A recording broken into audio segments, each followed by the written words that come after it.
좋은 아침입니다. 아침의 하나 뉴스 종합 비타민 아침의 매일경제 김은미입니다. 오랜만이죠. 보고 싶었습니다. 네, 같이 일면 들어가 볼까요? 매일경제입니다. 피해지상전 일촉즉발, 국제유가 급등입니다. 네, 주말 동안 전쟁 났다는 소식 들으셨을 겁니다. 네, 피해 지상전이 지금 일촉즉발 상황이다라는 건데요. 볼까요? 이스라엘, 하마스 격전이 계속되고 있습니다. 지금 여기를 보면 지금 가자지구로 향하는 이스라엘 자주포, 정말 그야말로 탱크가 등장을 했습니다. 네, 일촉즉발 상황. 그러다 보니까 국제유가도 급등하고 있다. 양측 사망자 1,100명이 넘었다라고 나왔는데 새벽 사이에 계속해서 사망자가 늘어나서 조금 전 제가 확인한 건 1,500명에 육박한다라는 소식까지 제가 지금 접하고 막 방송에 들어왔습니다. 상당히 상황이 심각하다라는 거죠. 다음 기사 좀 이어서 볼까요? 동아일보입니다. 미국, 이란 대리전으로 번지는 중동 전쟁입니다. 네. 지금 이 상황, 이스라엘과 하마스 양쪽 이 두 나라의 이 이스라엘과 팔레스타인 두 나라 얘기가 아닌 거고요. 지금 미국과 이란의 대리전으로 번지는 것 같다라는 얘기입니다. 네. 지금 상황, 지금 이스라엘 팔레스타인 충돌이 확전되고 이란이 하마스의 배후라는 정황도 드러나고 있다라는 건데요. 지금 이게 대리전으로 번지면 결국 전면전, 장기전이 될 수밖에 없는 국면으로 흐르는 건데 근데 이런 상황 다음 기사까지 좀 이어서 보겠습니다. 세계일보입니다. 하마스의 기습. 네. 사실 이스라엘과 팔레스타인의 이 긴 역사를 굳이 뭐 배경으로 다시 설명드리지 않아도 요번 사건, 요번 지난 이 현지 우리 시각으로 7일이었었나요? 하마스가 기습 공격을 하면서 시작이 됐습니다. 근데 이 기습, 요 상황을 딱 놓고 봤을 때 북한의 장사정포의 대비책, 우리도 시급하다라는 겁니다. 헛질린 이스라엘이 준 교훈이다라는 건데 북한의 장사정포 시간당 16,000발이다. 하마스 로켓보다 훨씬 더 위협적이다라는 얘기인 건데 사실 지금 그동안 이 아이언돔, 이스라엘 아이언돔이 있는데 이게 어떻게 뚫린 거야? 이스라엘이 모사드가 이걸 몰랐다고? 라는 의문이 있죠. 그런데 헛질린 이스라엘이 준 교훈, 고도의 어떤 요격 시스템을 갖추고 있어도 한꺼번에 굉장히 많은 수로 쏟아부으면 아이언돔도 뚫릴 수가 있고 일일이 다 요격할 수가 없다. 기습이 가능하다라는 게 사실 이번에 또 증명이 된 그런 상황입니다. 때문에 우리나라도 북한의 장사정포도 대비책을 해야 된다라는 얘기가 지금 같이 나오고 있습니다.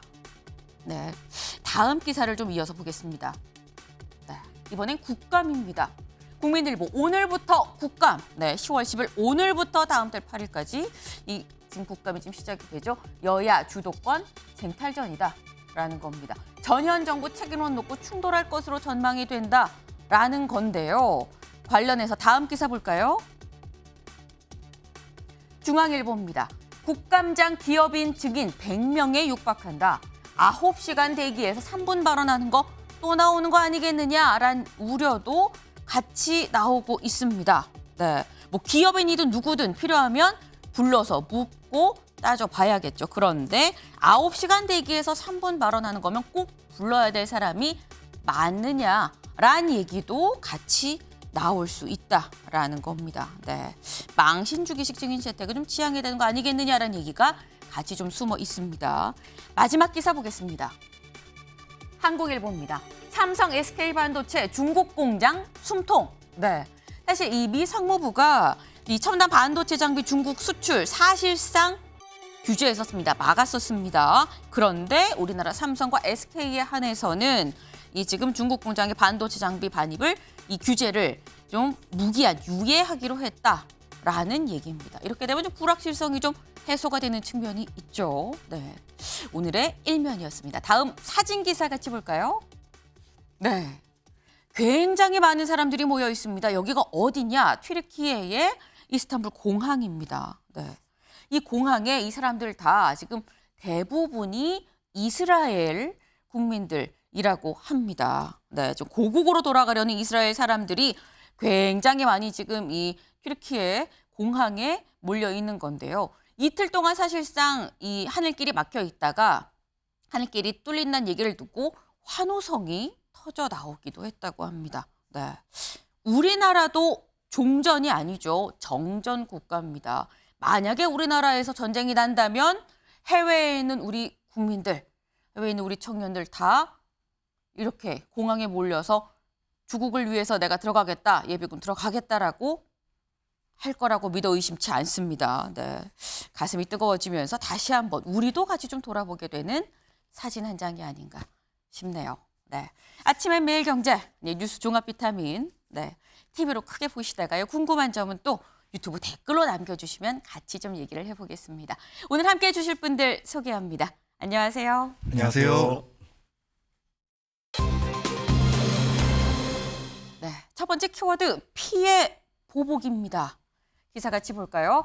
피해 보복 이스라엘 지상군 투입 초읽기. 네, 지금까지는 폭탄을 던졌습니다. 네, 그런 상황에서 지상군을 투입한다는 건 전면전으로 갈 가능성이 상당히 좀 높다라고도 볼 수가 있겠죠. 지금 보시는 이 사진 완전히 정말 초토화된 그런 상황입니다. 지금 팔레스타인 가자 지구의 지금 모습인 건데요. 지금 하마스의 기습 공격에 이스라엘도 가만히 있지 않고 또 가자 지구를 또 공격을 했죠. 그러다 보니까 지금 이렇게 정말 초토화된 곳곳에서 사망자와 부상자가 발생을 하고 있는 그런 모습입니다. 네. 유대교 성서에 나온 그 축복받은 땅, 이 예루살렘 이걸 두고서 지금 뭐 팔레스타인, 이스라엘 지금 굉장히 긴 기간 싸우고 있습니다. 네. 어떻게 보면 갈등, 전쟁의 역사라고도 좀 볼 수 있을 것 같은데 이스라엘이 피해 보복에 나선 이유, 다음 기사를 좀 같이 볼까요? 보복이라는 건 앞선 공격이 있었다는 얘기인 거죠. 축제장에서 260명 학살한 하마스, 최소 100명 납치, 인간 방패 우려라는 기사입니다. 축제장, 이스라엘의 한 축제장에서 하마스가 기습 공격을 했습니다. 그래서 260명을 학살했다라는 건데 혹시 착각하실 수 있는 이 부분, 요거 지금 가자 지구를 공격한 사진입니다. 이건 축제장의 사진은 아니고요. 가자 지구를 공격한 사진인데 축제장을 하마스가 기습 공격을 했습니다. 그래서 우리 시각으로는 지난 7일 저녁쯤이었었죠. 260명이 숨지는 그런 상황이 있었습니다. 하마스의 기습 공격, 여기에 대해서 앞서 보신 것처럼 이스라엘이 피해 보복을 했다라는 거죠. 근데 축제에서 260명 숨진 이 사람들 군인이었을까요? 민간인입니다. 네, 민간인인데 지금 260명이 숨진 것도 상당히 지금 크죠. 그 최소입니다. 더 늘어날 수 있어요. 계속해서 지금 늘어나고 있는 상황인데 더 큰 문제는 여기가 아닌가 싶은데요. 최소 100명 납치, 인간 방패가 우려된다라는 점입니다. 이런 우려 속에서 마침 오늘 새벽에 하마스가 이런 입장을 발표를 했습니다. 하마스, 이스라엘이 가자 지구의 민간인 주택을 사전 경고 없이 공격할 때마다 이스라엘 민간인 포로 1명을 처형을 하겠다라고 밝혔습니다. 인간 방패 우려가 현실화가 됐다라고 볼 수 있는 거겠죠. 네. 근데 이런 상황에 맞닥뜨린다고 한다면 윤영걸 대표님, 사실 포로 처형이 이제 시작이 되면 이스라엘이 운신할 수 있는 폭이 그럼 얼마나 될 것이냐. 처형해라, 우리는 공격하겠다라고 할 수 없는 거 아닙니까? 그런 면에서 이게 계속 확대될 가능성이 상당히 많죠. 지금 이스라엘이 가자 지구를 포위하고 네. 지금 물, 수도, 전기 다 끊고 이제 공격 태세를 갖추고 있잖아요. 네. 지상군 투입 초읽기에 들어갔는데 또 미국 핵 추진 항공모함도 또 와 있고 일촉즉발의 위기인데 지금 최소 납치된 사람이 100명이 넘거든요. 네. 이번에 사망자만 최소한 1,500명이라는 얘기까지 나오고 납치된 사람은 100명 이상이라는데 있을 때마다 하마스에서 1명씩 사형을 집행한다니까 이스라엘에서는 아무래도 주춤할 수밖에 없겠죠. 그래서 이 투입이 좀 늦어질 가능성도 좀 있고 네. 여러 가지 이스라엘은 좀 고민은 하겠지만은 그럼에도 불구하고 이 제5차 중동전으로 갈 가능성은 상당히 높지 않겠느냐. 이스라엘이 자국 이 민간인이 포로를 했다고 그래서 네. 계속 늦추거나 이럴 가능성 저는 상당히 높지 않다고 봅니다. 이스라엘 국방부 장관도 얘기했잖아요. 끝까지 하겠다, 승부하겠다. 아마 자기 인질이 처형되는 거를 감수하더라도 네. 이스라엘은 상당히 공격적인 자세를 갖출 거다. 그래서 제5차 중동전의 파고는 갈수록 좀 높아지고 국제전 이란이 뒤에서 승인했다는 얘기까지 있잖아요. 네. 그리고 미국, 이란까지 개입하는 상당히 판이 좀 커질 가능성도 저는 내다보고 있습니다. 네. 이스라엘이 굉장히 강경한 태도로 보이고 있기 때문에 포로를 한 명씩 처형한다는 하마스의 선전포고가 있다고 해도 그럼에도 불구하고 강경하게 대응을 하고 결국 5차 중동 이 전쟁까지 가지 않겠느냐라는 말씀을 하셨습니다. 근데 지금 하마스만 카드를 갖고 있는 건 아니죠. 다음 기사를 좀 볼까요? 말씀 중에 살짝 나왔습니다. 세계 최대의 감옥 230만 명 생지옥되나. 네. 아까 저희가 본 사진 이스라엘이 가자 지구에 폭탄을 투하한 그래서 초토화된 그런 모습을 저희가 몇 번 봤는데 세계 최대의 감옥이 될 수 있다. 가자 지구가 지금 세계 최대의 감옥이 될 수 있다. 가자 지구에 지금 굉장히 좁은 공간인데 여기 230만 명이 있다고 하죠. 이게 지금 생지옥이 되는 거 아니겠느냐. 왜냐하면 장벽 속 가자지구 주민 이동이 지금 제한돼 있습니다. 제한돼 있는데 겨우 피신한 학교, 병원도 지금 공습을 받았고요. 여기로 들어가는 전기, 물 등등의 이런 모든 것들이 지금 다 이스라엘이 막은 상태다. 그러다 보니까 생지옥이 되는 거 아니겠느냐. 근데 이렇게 된다고 하면 윤경호 위원님, 양쪽 다 뭐 한 명씩 처형하고요. 전기물 다 끊고요. 말려 죽이는 카드를 서로 꺼내는. 근데 이런 말려 죽이는 이런 전략은 장기전으로 이어질 수밖에 없는 거 아닙니까? 글쎄요. 이제 이스라엘 총리 그다음에 국방장관이 나서서 전쟁이다라고 네. 선언을 했다고 하고 하마스가 로켓을 수천 발을 한꺼번에 쏟아부은 건 전쟁이죠. 문제는 이런 사태가 인종 간의 서로 살육전, 영어로 얘기하면 제노사이드라고 그러잖아요. 그러니까 유대인과 팔레스타인의 아랍인이라는 이 인종 간의 서로 대척, 대립 이렇게 가면 이 살육이라는 거에 더한 감정이 더 더해질 수 있잖아요. 여기 앉아가지고 사실 저쪽에 얼마나 지금 상황이 급박한지 느끼기가 쉽지는 않습니다만 방금 앵커가 소개한 것처럼 가자지구로부터 한 4-5km 정도 떨어져 있는 곳에 뮤직 페스티벌이 열리고 있는 곳인데 네. 뭐 한 3,000명, 4,000명이 모여 있었다면서요.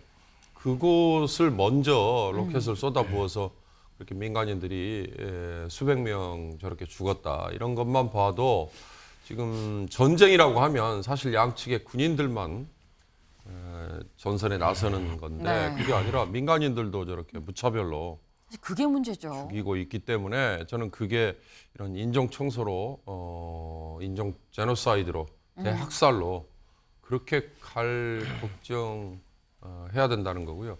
가자지구라는 게 시청자 여러분들 한번 지도를 한번 검색을 해보시면 나오지만요. 네. 지중해로부터 이스라엘 전 영토의 왼쪽 끝에 이렇게 고립이 돼 있거든요. 네. 그러니까 원래 이 땅이 역사를 보면 이집트가 지배하고 있던 땅인데 그 땅을 67년 흔히 말하는 중동 전쟁 때 그때 이스라엘이 승리하면서 뺏어온 다음에 거기에 근데 주민들은 팔레스타인 주민들이 다수가 살고 있었는데 거기에 이스라엘 사람들이 파고 들어가서 정착촌을 자기들 동네를 만들고 나머지 팔레스타인 사람들이 그대로 살도록 놔뒀지만 지배권은 자기들이 가지고 있기 때문에 거기서 박해와 뭔가 갈등 이런 것들이 계속 이어져 온 거거든요. 네. 그러니까 저는 뭐 내내 우리가 주시를 해야 됩니다만 이 팔레스타인과 이스라엘 간에는 긴 역사 속에서 이번 전쟁도 봐야지 네. 어느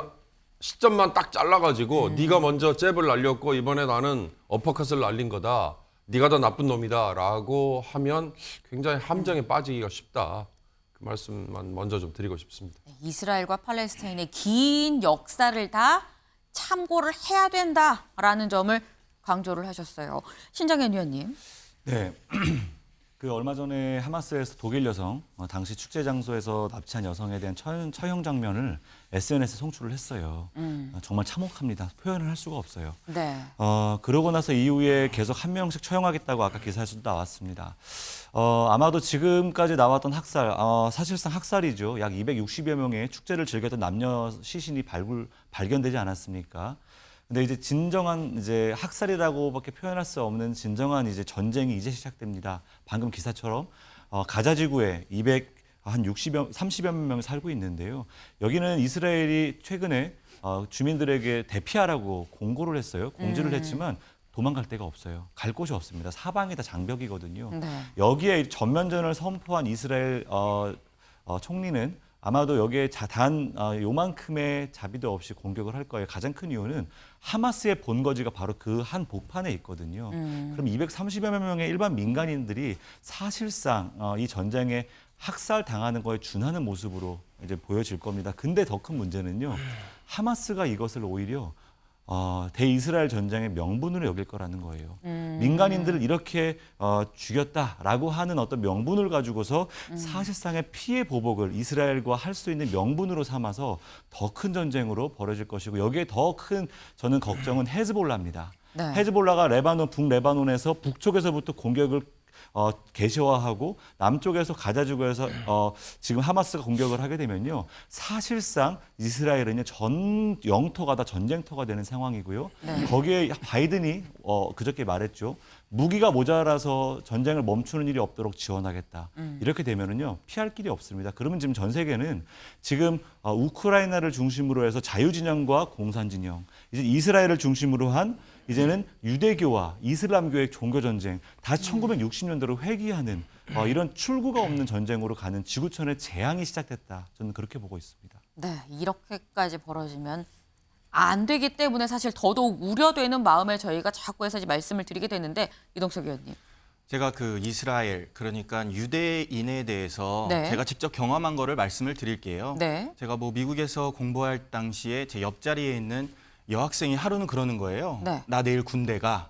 그러니까 네. 미국인인데도 불구하고 이스라엘에 군대에 간다는 겁니다. 이스라엘 네. 뿌리라는 이유만으로요. 그만큼 유대인은 그런 자국민, 안보관에 있어서는 굉장히 철저합니다. 네. 저는 이번 전쟁에 있어서 이스라엘을 절대로 하마스가 물리치지 않을 수 없는 이유를 말씀드리면요. 이스라엘과 미국의 관계는 네. 혈육 관계입니다. 이 한미 동맹보다도 훨씬 더 혈육 관계라고 할 수 있는데요. 네. 예로 들면 유대인회 같은 경우 뉴욕시 그 전체의 절반이 넘는 땅을 유대인이 소유하고 있다. 이런 우스갯소리도 있거든요. 네. 그리고 뭐 미국 대선이 이루어진다. 그러면 트럼프 대선 같은 경우에도 1위부터 7위까지가 유대인이 정치 기부를 가장 많이 했습니다.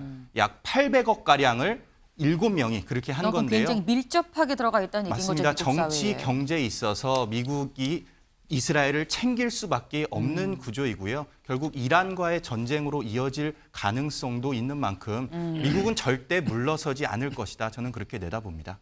지금 이제 말씀을 쭉 들어보면 상황이 녹록치가 않습니다. 일단 뒤에 이란이 있고요. 여기는 또 미국이 절대 물러서지 않을 거다라고 한다면 이렇게 되면 대리전으로 계속해서 더 확전되고 장기전이 되고 전면전으로 갈 수밖에 없는 상황이다라는 건데 근데 혹시 그런 생각 해보지 않으셨나요? 물론 이제 이스라엘과 팔레스타인 이 두 나라의 어떤 쭉 그 역사가 있었습니다. 갈등의 역사, 이 땅을 찾기 위한 그런 역사가 쭉 있었는데 그런데 이 어쨌거나 요번 사건으로 보면 하마스의 이 기습 공격을 이스라엘 세계 최고의 정보기관인 모사드를 가진 이스라엘이 어떻게 몰랐을까? 왜 몰랐을까라는 생각 해보신 적 없나요?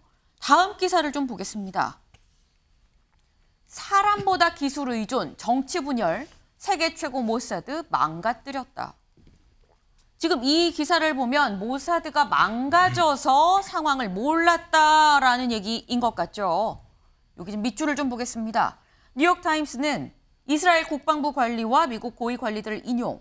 이스라엘 정보기관 중 어느 곳도 하마스가 정교한 6회공 합동 기습 공격을 준비하고 있다는 정보를 갖고 있지 않았다고 보도했다. 이스라엘은 전혀 모르고 무방비로 당했다라는 겁니다.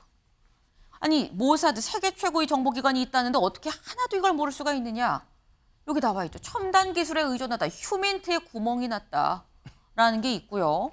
여기를 볼까요? 정치적 분열이 정보의 벽을 만들었다. 내부 개파가 있었고 그러다 보니까 벽을 만들었고 소통이 전혀 안 됐다라는 거고요. 동맹국 경고 무시, 분쟁 장기화로 인한 안이함이 있었다라는 겁니다. 네. 근데 지금 이런 상황, 앞서서 제가 잠깐 말씀을 드렸었죠.